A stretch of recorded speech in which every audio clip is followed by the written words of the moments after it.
எல்லாருக்கும் வணக்கம். மீண்டும் மெய்ப்பொருள் காண்க தளத்திற்கு எல்லாரையும் நான் வரவேற்கிறேங்க. இந்த பதிவுல கார்ப்பரேட் ஆக்ஷன்ஸ் பத்தி பேச சொல்லி நிறைய நாள் கேட்டாங்க. நம்ம அதை பத்தி இன்னைக்கு பேசிடுவோங்க. குறிப்பா dividend, stock split, bonus, rights issues இதை பத்தி நம்ம இன்னைக்கு ரொம்ப சுருக்கமா பார்ப்போங்க.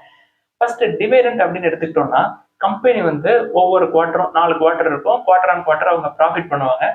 ப்ராஃபிட்ஸ் ஷேர் ஹோல்டர்ஸ்க்கு டிஸ்ட்ரிபியூட் பண்றதுக்காக இருக்கிறது தாங்க இந்த டிவிடெண்ட் அப்படின்றது. இந்த டிவிடெண்ட் அப்படின்றது சைஸ் ஆஃப் த கம்பெனியை பொறுத்து மாறுங்க. Small cap, mid cap, large cap அப்படின்னு இருக்கும்னா, small cap, mid cap dividend கம்மியா தருவாங்க when compared with large cap. என்ன காரணம் அப்படின்னா, லார்ஜ் கேப்க்கு மார்க்கெட் கேபிடலைசேஷன் அதிகமா இருக்கிறதுலாம் லார்ஜ் கேப்னு சொல்லுவோம் இல்லையா. அவங்க ஏற்கனவே எஸ்டாப்ளிஷ்டு பிளேயர்ஸா இருப்பாங்க. அவங்கள்ட்ட கேஷ் ரிசர்வ்ஸ் இருக்கும், கடன் இருக்காது, நல்ல ப்ராஃபிட் ஜென்ரேட் பண்ணுவாங்க, அக்விசிஷன்ஸ்லாம் நிறைய பண்ணியிருப்பாங்க. ஸோ வர்ற ப்ராஃபிட்டை நிறைய கொடுப்பாங்க. ஆனா இந்த ஸ்மால் சைஸ், மிட் சைஸ் கம்பெனிக்கு கொஞ்சமா கடன் இருந்தாலும் அந்த கடனுக்கான வட்டியை செலுத்த வேண்டியிருக்கும், தென் பிரின்சிபல் அமௌண்ட்டை திருப்பி செலுத்த வேண்டியிருக்கும், தென் அவங்க எக்ஸ்பான்ஷனுக்கு பணம் நிறைய தேவைப்படுங்க.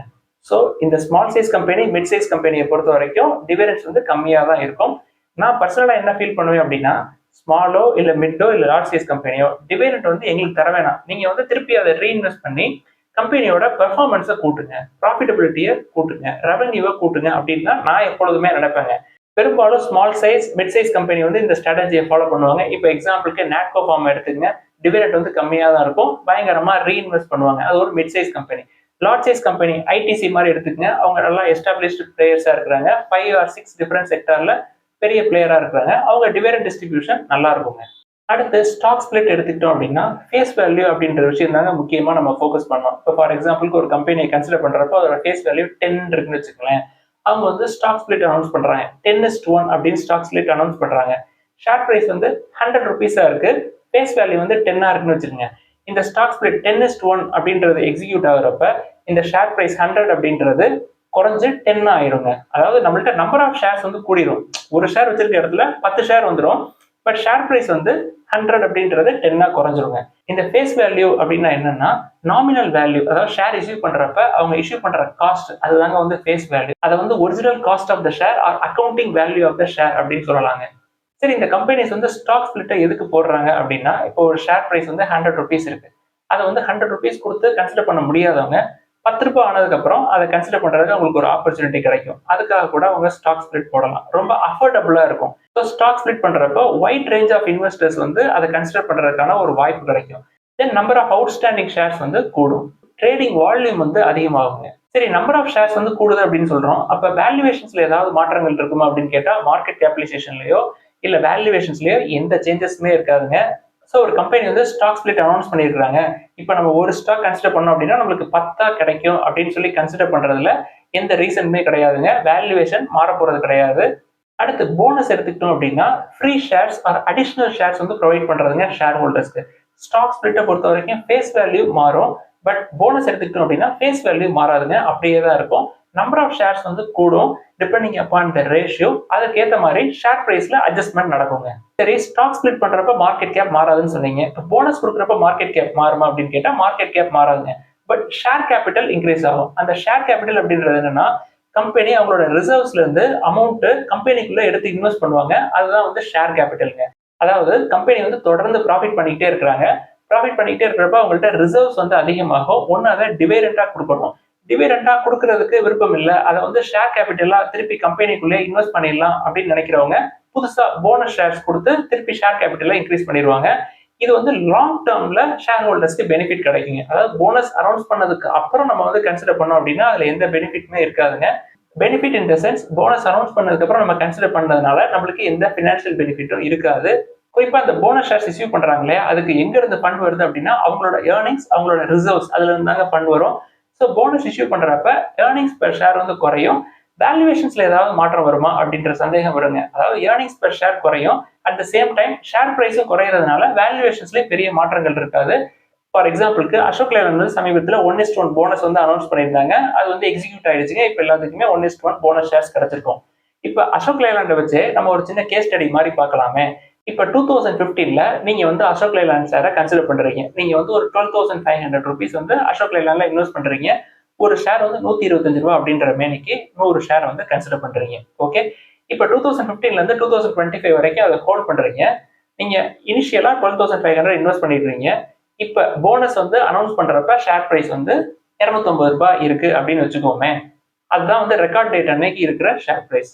இப்போ 2025ல போனஸ் உங்களுக்கு அதாவது 100 ஷேர்ஸ் அப்படின்றது 200 ஷேர்ஸா கன்வெர்ட் ஆயிருது. 200 ஷேர்ஸா கன்வெர்ட் ஆகிறப்ப ஆவரேஜ் ஷேர் பிரைஸ் அப்படின்றது உங்களுக்கு எப்படி இருக்கும்? நீங்க வந்து 125 ருபீஸ்க்கு கன்சிடர் பண்ணிருந்தீங்க. 1:1 போனஸ் அப்படின்னா ஆவரேஜ் ஷேர் பிரைஸ் உங்களுக்கு 62.5 ஆயிருக்கும். அப்ப ஷேர் பிரைஸ் எவ்வளவு இருக்கும்? 215 இருந்த ஷேர் பிரைஸ் இப்ப 125 ஆயிருக்கும். இப்ப கம்பெனி வந்து போனஸ் எல்லாம் கொடுத்துட்டாங்க. கொடுத்து 250 ரூபாய் அப்படின்றது 125 ரூபாய் ஆயிடுச்சு. இந்த நேரத்துல நான் என்ன பண்றேன்? நான் வந்து ஒரு 200 ஷேர் கன்சிடர் பண்ணலாம் 125 ரூபாயில அப்படின்னு சொல்லிட்டு நான் ட்ரை பண்றேன். நான் வந்து எவ்வளவு இன்வெஸ்ட் பண்ண வேண்டியிருக்கும்? 125 ரூபாய்க்கு 200 ஷேர் அப்படின்னா 12,500 12,500 ஒரு 25,000 ரூபாய் இன்வெஸ்ட் பண்ணாதான் எனக்கு 200 ஷேர் கிடைக்குங்க.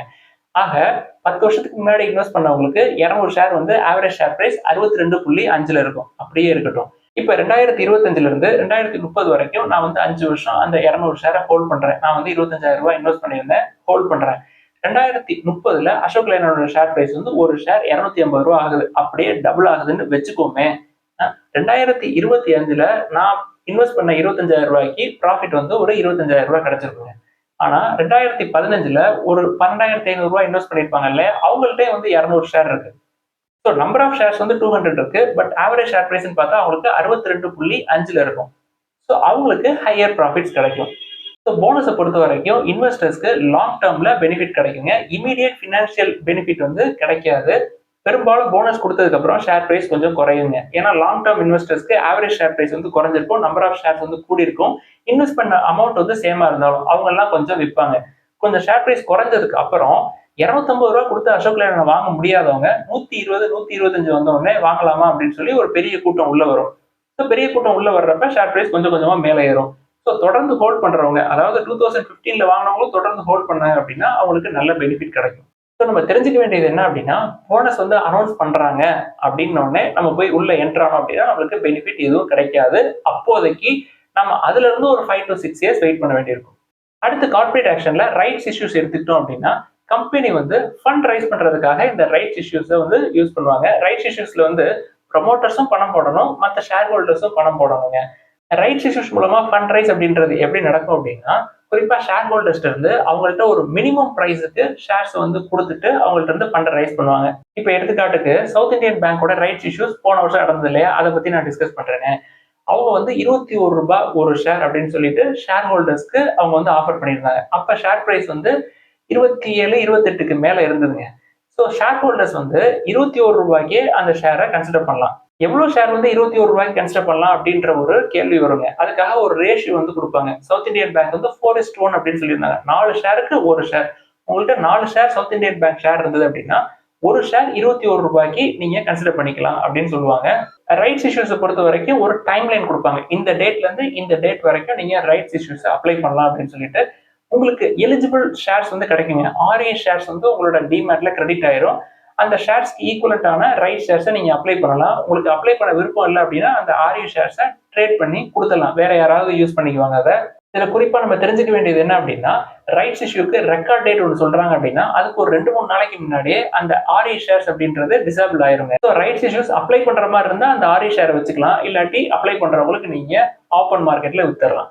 சரி, ரைட்ஸ் இஷ்யூஸ் வந்து அப்ளை பண்றதுனால ஷேர் ஹோல்டர்ஸ்க்கு என்ன பெனிஃபிட் அப்படின்னா, கம்பெனியோட ஷேர் பிரைஸ் இப்போ எவ்வளவு இருக்கோ அதை கம்பேர் பண்றப்ப குறைச்ச விலையிலேயே நீங்க வந்து அந்த கம்பெனியோட ஷேர்ஸை வாங்கிக்கலாம். சரி, ஒரு கம்பெனி வந்து ரைட்ஸ் இஷ்யூஸ் மூலமா சக்சஸ்ஃபுல்லா ஃபண்ட் ரைஸ் பண்ணிட்டாங்க அப்படின்னா அதை வந்து அவங்களோட பிசினஸ்க்காக யூஸ் பண்ணுவாங்க.